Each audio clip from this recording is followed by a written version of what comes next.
مصطفیٰ جان رحمان پہ لاکھوں سلام۔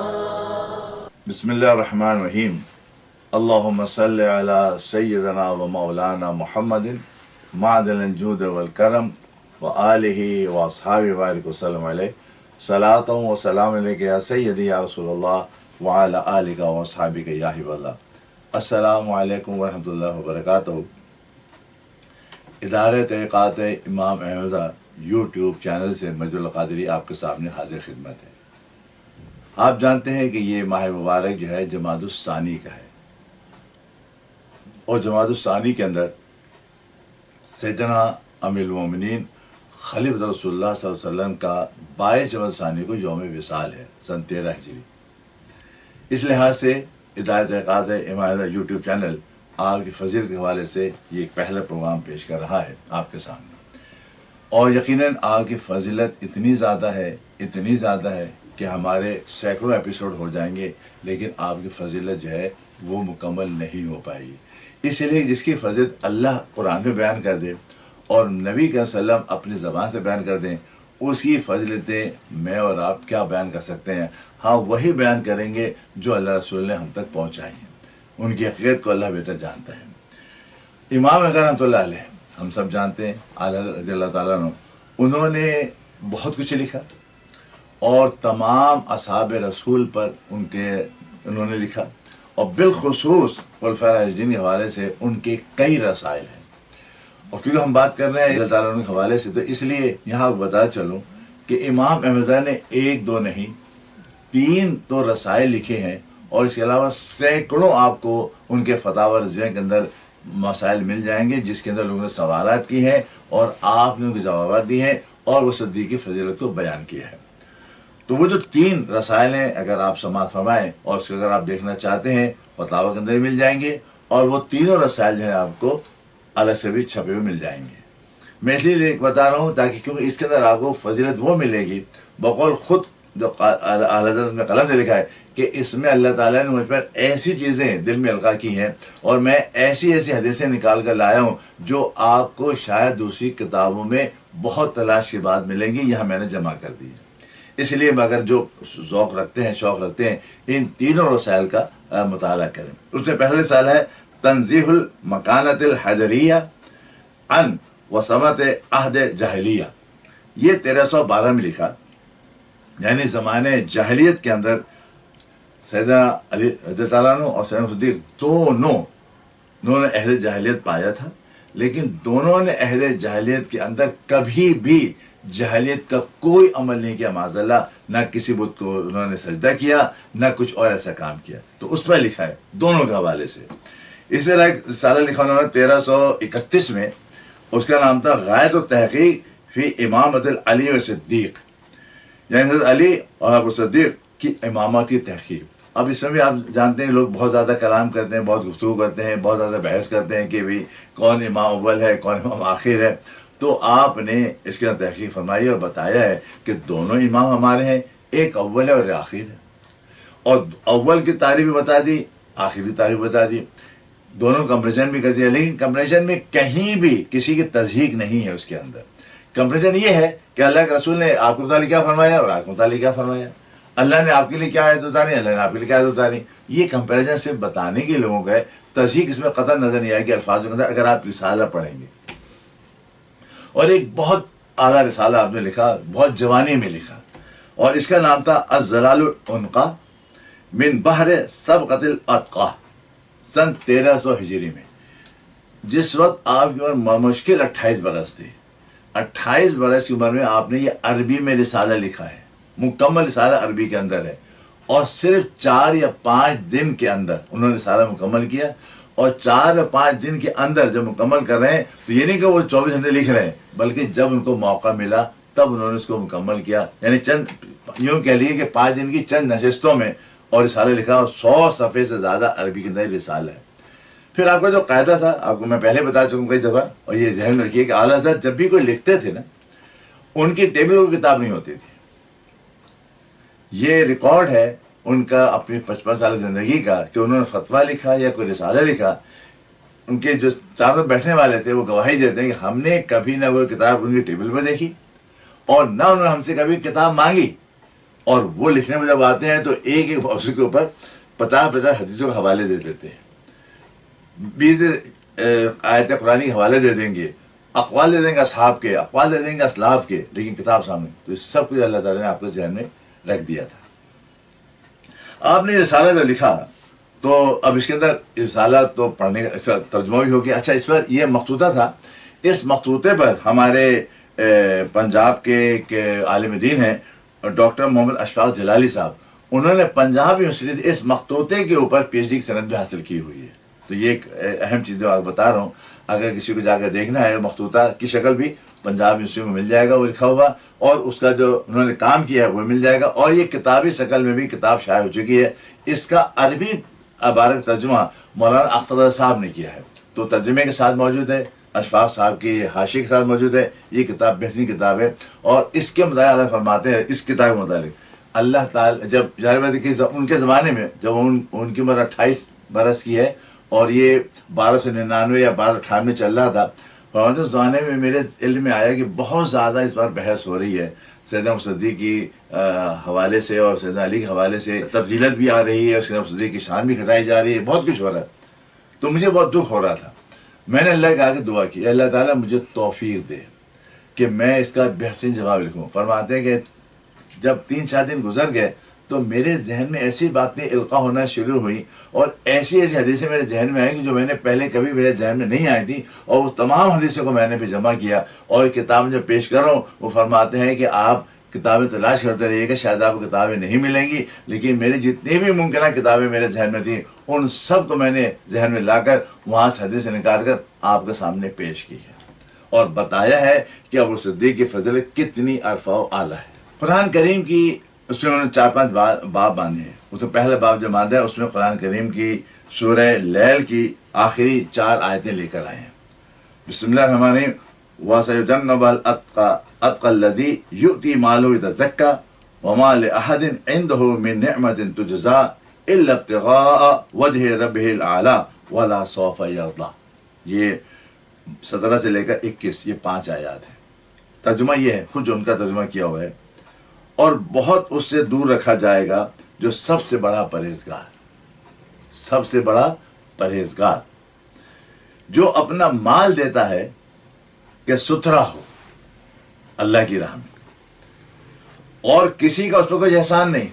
یہ آیت قرآنی ہے. اور کسی کا اس پر, ابھی شخصیت کون آگے آئے گی, اور کسی کا اس پر کچھ احسان نہیں جس کا بدلہ دیا جائے, صرف اپنے رب کی رضا چاہتا ہے. یہ کرنے والا اپنے رب کی رضا چاہتا ہے جو سب سے بلند ہے اور بے شک قریب ہے کہ وہ راضی ہوگا. حضرت فرماتے ہیں کہ جتنے بھی قدیم مفسرین ہیں ان کی تفسیر میں یا ان کے حاشیہ میں اس آیات کی روشنی میں جس شخصیت کا نام لیا گیا ہے وہ ہے ابو صدیق رضی اللہ تعالی عنہ. جتنی بھی قدیم یعنی شروع کی صدیوں کی, 2ری 3ری 4تھی 5 صدی کی جتنی بھی قدیم, یہ قدیم کہلاتی ہے نا, یا اس کے اندر احادیث ہیں, فرماتے ہیں کہ ایک نہیں سینکڑوں احادیث اسی سے متعلق, اسی موضوع سے متعلق موجود ہیں, جس کے اندر جب بات آتی ہے فضیلت کی اور اس آیت کی روشنی کی, سب کا اتفاق ہوتا ہے کہ مراد کون ہے. وہ ستھرا مال کرنے والا, وہ ستھرا مال کرنے والا ہے ابو صدیق رضی اللہ تعالیٰ. تو تمام اہل سنت جماعت کا اس پہ اتفاق ہے کہ یہاں مراد جو ہے آپ ہی کی ذات ہے. اب حدیث 1-2 اسی بات کے بعد لے کر آتے ہیں, وہ میں آپ کو بتاتا چلوں, اور بڑی اہم حدیث کے الفاظ ہیں, ذہن میں رکھیے گا. اور تفصیل کے لیے پورا رسالہ موجود ہے, اس کو آپ جا کر دیکھ سکتے ہیں. حدیث یہ ہے, حضور فرماتے ہیں صلی اللہ علیہ وسلم, اور یہ حدیث بیان کون کر رہا ہے, بیان کون کر رہا ہے, سیدنا علی رضی اللہ تعالیٰ. ہر شخص کے احسان کا بدلہ ہم نے اسے دے دیا سوائے ابوبکر صدیق کے. ان کے احسان بدلہ اللہ تعالیٰ روز محشر ان کو عطا کرے گا. اگر خلیل بناتا تو صدیق کو رضی اللہ تعالیٰ. تو اب یہ حدیث آپ کے سامنے ترمذی شریف کی حدیث ہے. اس کے بعد ایک حدیث اور سن لیجئے, اور وہ حدیث یہ ہے, یہ مولا علی سے روایت ہے.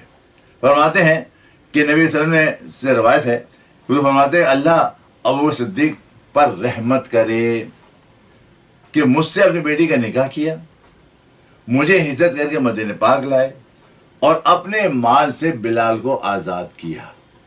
یہ 3 باتیں اس حدیث کے اندر موجود ہیں۔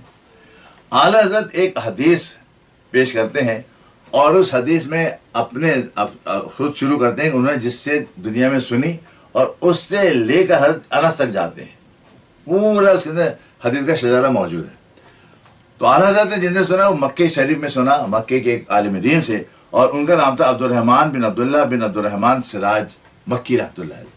ان سے حدیث سنی، فرماتے ہیں انہوں نے حضرت مولانا جمال بن عبداللہ سے سنی، اور پھر چلتے چلا گیا کہ یہ حدیث پہنچی حضرت عبان تک، اور انہوں نے کہا کہ روایت کی مجھ سے حضرت انس نے۔ حدیث کے الفاظ اب سنیں آپ۔ فرمایا نبی صلی اللہ علیہ وسلم نے حضرت ابو صدیق سے فرمایا، حضور فرما رہے ہیں ابو صدیق سے، حضرت انس فرما رہے ہیں کہ میں نے سنا حضور کو کہ ابو صدیق سے فرما رہے ہیں، کیا فرما رہے ہیں؟ اے ابو بکر، تمہارا مال کتنا سترا ہے کہ اس مال سے میرا بلال موزن تم نے خریدا، اور اس مال سے تم نے میرے لیے اونٹنی خریدی جو ہجرت میں میرے کام آئی، اور تم نے میرا نکاح اپنی بیٹی سے کیا، اور میری تم نے اپنی جان و مال سے خدمت کی۔ یہ حضور کے الفاظ ہیں۔ گویا میں تمہیں دیکھ رہا ہوں، اب حضور رزلٹ دے رہے ہیں اس کا، گویا میں تمہیں دیکھ رہا ہوں جنت دروازے پہ کھڑے ہو اور میری امت گنہگار امت کی بخشش کروا رہے ہو۔ یہ مقام ملا آپ کو۔ اسی لیے حضرت اللہ تعالیٰ نے اپنے سلام رضا جو نے لکھا ہے اس کے اندر 4 اشعار آپ پر لکھے ہیں۔ شرح اس کی دربرہ کی جائے ایک ایک شعر میں آپ کو ٹائم لگے گا، لیکن میں صرف اشعار پڑھ دیتا ہوں تاکہ آپ کے ذہن میں رہے کہ سیدنا صدیق رضی اللہ عنہ کے فضائل کو اعلیٰ حضرت نے اشعار کے اندر کتنا اچھے طریقے سے پرویا ہے، اور یقیناً جب اشعار کی شرح کی جائے گی تو فضیلتیں مزید سامنے آئیں گی۔ فرماتے ہیں خاص اس سابق سیر قرب خدا، اوہد کاملیت پہ لاکھوں سلام۔ یہ اوہد والا نہیں ہے، الف واو ہا دال ہے، اوہد یعنی یگانہ بے مثال کہ کاملیت پہ لاکھوں سلام۔ آپ یگانہ ہیں، کامل ہیں، اس لیے فرما رہے ہیں کہ آپ بیگانہ بھی ہیں، کامل بھی ہیں اللہ تعالیٰ کے، آپ پر لاکھوں سلام۔ پھر فرماتے ہیں اگلے شعر میں سایہ مصطفیٰ مایہ استفا عز و ناز خلافت لاکھوں سلام۔ اب سایہ مصطفیٰ یعنی نبی کریم صلی اللہ علیہ وسلم کے ساتھ آپ سائے کی طرح رہے ہیں۔ جب آپ کی عمر بتائی جاتی ہے کہ تقریباً 6 سال کی ہے، کسی میں 16 بھی آیا ہے، بلعالم سوارا، اگر 16 بھی لگا لیں تو 16 سال کی عمر سے لے کر حضور کے جو ساتھ رہے، اتنا ساتھ رہے کہ پھر ہجرت بھی کی، پھر مدینہ پاک میں بھی رہے، اور یہاں تک کہ وصال کے بعد بھی قیامت تک کے لیے آپ ہی کے ساتھ آرام فرما رہے ہیں، اور قیامت میں بھی آپ ہی کے ساتھ اٹھیں گے۔ یہ آپ کا سایہ ہے، مایہ استفا ہے، یعنی ظاہر بات ہے کہ آپ پرہیزگاروں کے لیے سرمایہ ہے۔ عز و ناز خلافت لاکھوں سلام۔ اب آپ ظاہر جب بیٹھے ہیں خلافت کے اوپر ایسے عالی شان مرتبے کے ساتھ، یقیناً آپ کی خلافت اللہ تعالیٰ لاکھوں سلام عطا فرمائے۔ پھر فرماتے ہیں یعنی اس افضل الخلق بعد الرسول، یعنی اس افضل الخلق بعد الرسول ثانی اثنین ہجرت پہ لاکھوں سلام۔ اب فرما رہے ہیں کہ ابو صدیق رضی اللہ تعالیٰ عنہ کی شان کیا ہے کہ نبی کریم صلی اللہ علیہ وسلم کے بعد، افضل الرسول کے بعد اگر کوئی شخصیت ہے تو ابو صدیق رضی اللہ عنہ، اس لیے وہ بیٹھے بھی خلافت آپ کے فوراً بعد ہے، بیچ میں گیپ نہیں ہے۔ اللہ ایک شعر سنائیے، یعنی اس افضل الخلق بعد الرسول ثانی اثنین ہجرت پہ لاکھوں سلام۔ یہ اعلیٰ حضرت ہی کا نہیں، تمام اسلاف کا یہ عقیدہ ہے، اور جمعہ خطبے میں یہ کہا جاتا ہے کہ افضل البشر بعد الانبیاء بالتحقیق سیدنا ابو صدیق رضی اللہ تعالی عنہ۔ تو وہاں پر پہلے سے بتا رہے ہیں کہ آپ جو ہیں وہ افضل ہیں تمام مخلوق کے اندر، اور بعد رسول۔ اس کے بعد ثانی اثنین ہجرت میں لاکھوں سلام۔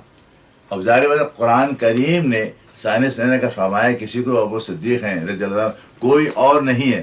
بعض لوگ کسی اور کا نام لیتے ہیں اور کوئی بھی نہیں، سب جانتے ہیں کہ جب ہجرت ہوئی ہے وہ صدیق رضی اللہ عنہ ساتھ مکے سے لے کر مدینے تک رہے، تو یہ ثانی اثنین، اللہ تعالیٰ نے آپ کو صاحب بھی فرمایا اور 2 میں سے 1 بھی فرمایا۔ تو یہ خطابات آپ کو اللہ تعالیٰ نے عطا فرمائے ہیں. تو حضور علیہ وسلم نے ابو درداء کو ایک موقع پر کہا جب ابو صدیق اللہ تعالیٰ عنہ سے آگے چل رہے تھے. ابو درداء ابو صدیق سے آگے جا رہے تھے, حضور دیکھ رہے تھے. حضور نے آواز دی, اے ابو درداء.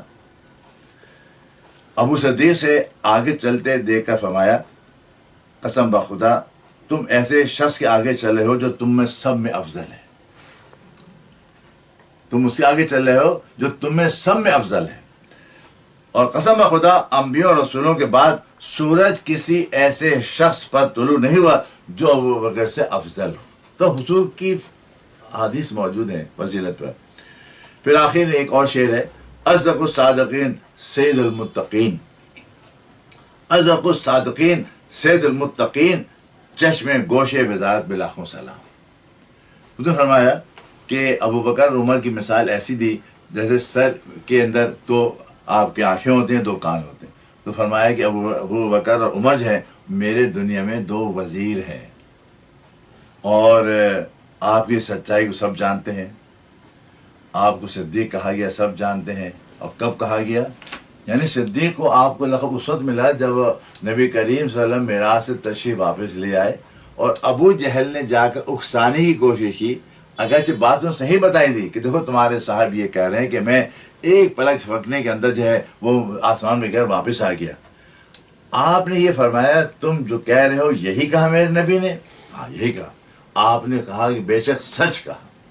اس سچ کی قبولیت اگرچہ کہاں سے ملی آپ کو؟ ابو جہل کی زبان سے, لیکن اسے کہلوا لیا تھا کہ کیا تم سچ کہہ رہے ہو, یہی کہہ رہے ہو؟ اگر یہی میرے نبی نے کہا تو بے شک وہ آسمان پہ گئے ہیں اور واپس آئے. اس پر حضور صلی اللہ علیہ وسلم نے آپ کو صدیق اکبر کا لقب عطا فرمایا تھا. ناظرین کرام, اپنی اولاد خاصوں سے یہ بات ذہن میں بٹھا دیجئے کہ افضل البشر بعد الانبیاء بالتحقیق اگر کوئی ذات ہے وہ صرف اور صرف ابو صدیق رضی اللہ تعالیٰ عنہ کی ہے. اس کے بعد سیدنا عمر رضی اللہ عنہ, ان کے بعد سیدنا عثمان غنی رضی اللہ عنہ, اور ان کے بعد ہے مولا علی رضی اللہ تعالیٰ عنہ. یہی ترتیب خلافت ہے, یہی ان کے آپس کی ترتیب ہے. اللہ تعالیٰ نے جو اللہ کے رسول نے فضیلت عطا فرمائی ہے اس ترتیب بھی یہی ہے.